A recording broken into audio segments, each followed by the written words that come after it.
Mei Nalwanga musomesa mutendeke wabula nga tayogera ate nga tawulira wabula omwezi oguwedde ajja kulwawo okugwerabira mu bulamu bwe olwana lw'okufiirwa omwanawe mu ngeri etategerekeka.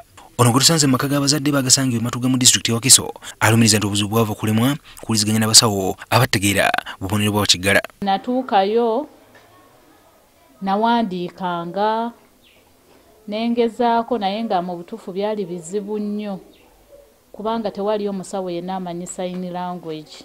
Nalwanga agamba nti ekizibu kyava mu disitulikiti y'e Sembabule gy'abadde akolera okusomesa era nga malwaliro nti yabadde anywera eddagala naye abadde asanga obuzibu bunene okuwuliziganya n'abasawo naddala ku bikwatagana ne bwawulira. Ate nabamu batuyisaamu amaaso bwe balaba ng'oli kiggala nga totukooya oyo n'ayogera ntya naye. Nalwanga anyumya nti yatuuka n'okufuna obuzibu mu lubuto lwe naye abasawo ne balema okukitegeera. Nga tosobola kunnyonnyola musawo ngeri ki gy'owulira n'obulumi bw'owulira naddala eyo munda mu lubuto nga tosobola nga nawe kuba kuwandiika tosobola kiwandiika ye n'akola ki n'akiwulira. Ono agamba nti bwe yatuuka okuzaala yategeezako bazadde be abasobola okumukima e Sembabule n'aleetebwa mu ddwaliro e Kawempe naye gye yasanga ekizibu kye kimu. Jjukira aga amalwaliro abantu babeera bangi. Otuukayo ate we nagendera nga nnumizibwa muno mu mbirizi nga munnuma. Kino kyamuviirako okulemererwa okusindika omwana era abasawo ne basalawo okumulongoosa. Wabula ebyembi omwana we yafa oluvannyuma lw'okuzaalibwa ng'ekisinga okumunnyamiza tewali yali amubuulidde kituufu kyaviirako omwana we kufa. Obutuufu kyali kya ntiisa nnyo nnyo nnyo nnyo nnyo. Nengezaako obuuza abasawo naye ng'abasawo bakambwe nnyo nnyo nnyo nnyo nnyo nga mu butuufu si bakkakkamu n'omulundi n'ogumu bonna nga beekanya bwekanya n'agamba bangi bafiiriddwa abaana buuza abalala nabo bafiiriddwa abaana baabwe. Malwaliro ng'eyo nabo bantu balwala babateekereyo abakola ki?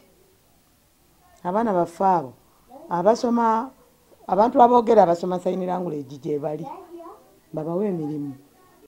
Kale ekibiina ekigatta abakyala abalina obulemu mu ggwanga ki National Union of Women with Disabilities of Uganda kigamba nti ekizibu kino kikyali ky'amaanyi mu ggwanga wabula nga gavumenti ekyesuulidde ogwa naggamba. We need a society which is much more inclusive, and for us we are asking the government to make the services much more inclusive than being selective. Rosa Achayonga yakulira ekibiina kino asabye gavumenti okusomesa abasawo bonna mu ggwanga olulimi luno.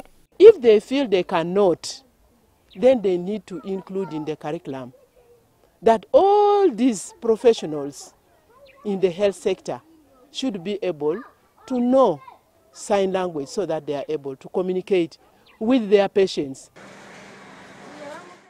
Bwetukidde minisita omupeerezi w'ebyobulamu ku nsonga eno Salopendi ategeeza nti gavumenti enafuna kwemulugunya ku nsonga eno wabula n'asuubiza okugikola ku bunnambiro. Sinaba kukitunulako naye oba kati tulina ekizibu ekyo tujja kitunulako kubanga ba sign language bangi nnyo era tusobola okufuna midwife omu buli dwaliro nga ina sign language ngamanyi ne tumuyigiriza ku sign language okusobola okuyamba abakyala balina ekizibu ekyo kubanga tetunaba kufuna report eyo.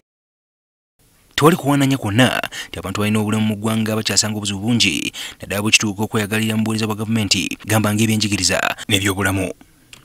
Ivan Kimuli Kigozi, NTV Kusawemu.